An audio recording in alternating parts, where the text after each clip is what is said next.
So guys, I just posted a video talking about some of the things that annoy me the most about the OnePlus Open. But in that video, I tell you this is one of the best devices on the market, and it's probably, if you're looking for a foldable phone, it's probably the best one to buy right now because of how outstanding this thing actually is. So in this video, we're going to go the other way. We're going to lean positive this time, and I'm going to tell you some of the things I love most about the OnePlus Open, the things that I think are its strongest points. Let's start off talking about the hardware. So one of the things that immediately just kind of blew my mind about this device, and every time I pick it up, it continues to blow my mind about this device, is just how lightweight it is. And when you compare it to the other device that is often, switching places with it in my pocket, the Google Pixel Fold, this thing just feels incredibly, incredibly lightweight.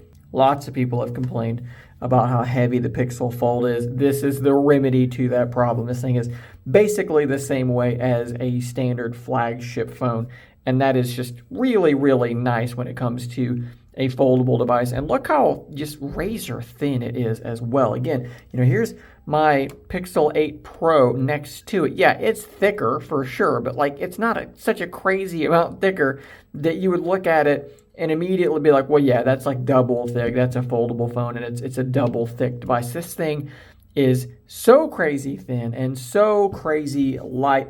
That is definitely something that I love and something that draws me to this device. Let's also talk about this inner screen because it's so good in so many ways. Now, it's not in real world as bright as maybe OnePlus said that it was going to be. I'm sure there are some very specific instances where in HDR, with HDR content, I should say, you might achieve the actual peak brightness that they say. In my experience, it's about the same overall brightness as the Pixel Fold, but it has a couple of huge advantages. The first one is the fact that the screen protector on here is sort of almost like a matte protector. I've got a lamp here, and I'm going to kind of point it up so there's some glare on this screen. And you can see how minimal that glare actually is. And the other thing you can see here is where the crease is. Is that visible? Yes. But when you're outside and you're looking straight at it, even with, I'm going to move this lamp stupidly close, that crease is basically invisible. And with all that light, it absolutely powers through it. So even though it's not really like the bright, crazy bright screen they said it was going to be, when you compare it to other devices that are glossy, other devices that have a more visible crease, it outperforms all of them, or at least all the ones that I have and I've been able to test, and that is a really big deal. This is my Pixel Fold by comparison. Look how much more visible that reflection is, how much more glossy and reflective this screen protector is, and also notice how much more visible that crease is, especially when there is that glare going on. So again, even though that screen's not really actually any brighter, it behaves as though it is more usable in bright light. That's a big deal. Sort of sticking with the hardware angle of things, something that draws me back to this device and something that I love about it are the speakers. Guys, they sound so good. They are so loud. I believe they're the loudest, best speakers I have in the house. And that's including other foldables, that's including my Pixel, my Galaxy devices. The speakers are fantastic.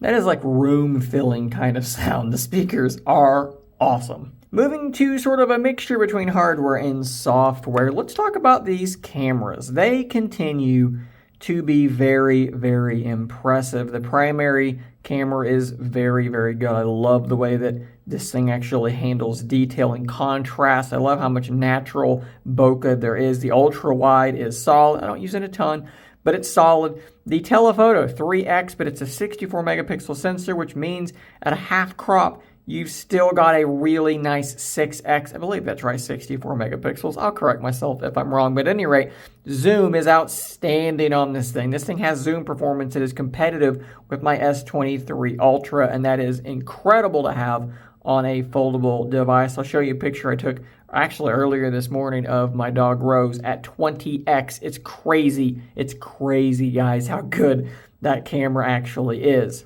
Portraits are fantastic, just regular shots. The camera is really, really good. I sometimes use this thing in, shooting video for B-roll on this channel. I, intermingle it with stuff from my S23 Ultra, and no one says a thing. No one notices. It's that good. It is the best overall camera on a foldable, even if it does have some issues with motion, with movement.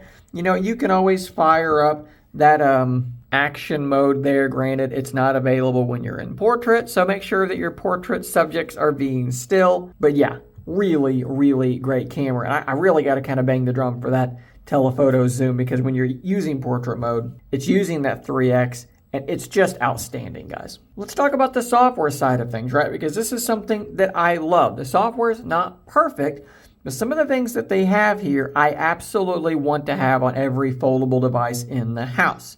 Namely, first off, 2 fingers swipe down, boom, there is your home screen. And what you do from here is you open another app to split screen with it. So we'll just grab Threads, and there you go. That's how that's going to work. I got to address this though. Why is that so great to me? Because you may be saying, Shane, you can just as easily grab the app from your app drawer. You can maybe grab it from your taskbar down there. What is so great about this? Well, what's great about this is you probably have muscle memory for your launcher. You know where these apps are. You could probably touch them and use them with your eyes closed at a certain point.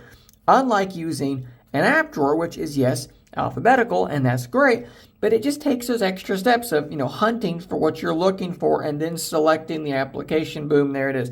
It's just quicker for me to be able to use that 2 fingers swipe down, and there is my app drawer. It's exactly as I'm used to it being. Even the apps that are in my taskbar, there's something about them being here that is easier for me than grabbing them and dragging them up onto the screen. That may sound crazy, but that's just how it works for me. Something else that I absolutely love, let's fire up an application. We'll just do these 2 again. And if I close this device, and they actually do that, so it's 1.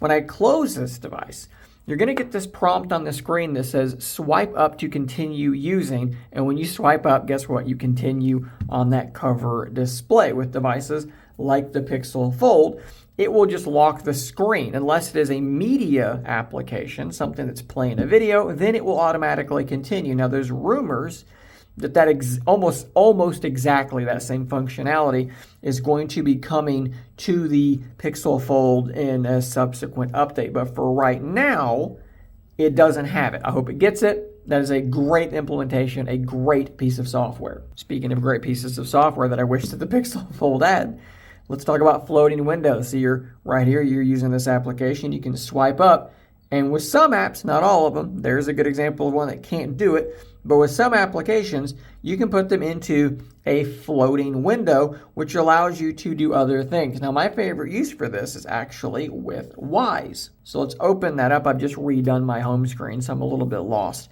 And let's put it back there into a floating window. Let's say I've got a package coming, so I'm, watching my front yard. Okay, so there's that. Let's toss that away a little bit, and let's go back to what we were doing. And I can be watching. That is just heartbreaking news to have to look at. That is pretty darn useful. I can be doing whatever I want to be doing and have that application up there. If I tap on it, it's going to get bigger, and I can then make it mini, throw it back away. Love, love, love floating windows. And I like how they do it on here for the most part. Of course, I also have to touch on the fact that you have more than just floating windows, right? You can actually go ahead and grab a third application and have 3 applications all together. You can grab one of them and you can expand it, which will throw it down below. So there's 2 in 1. I mean, Open Canvas, I don't have to say much about it.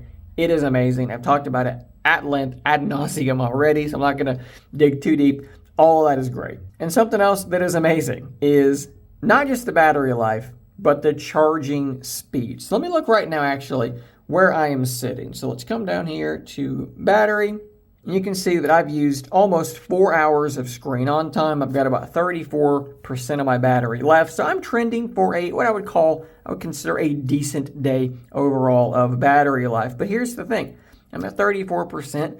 It's 5:42. I'm going to make it to the end of the day, no problem. But if I have any concern about it at all, I can drop it onto my charger, and we have super VOOC charging, and look guys, it is so fast, you can literally watch it go up.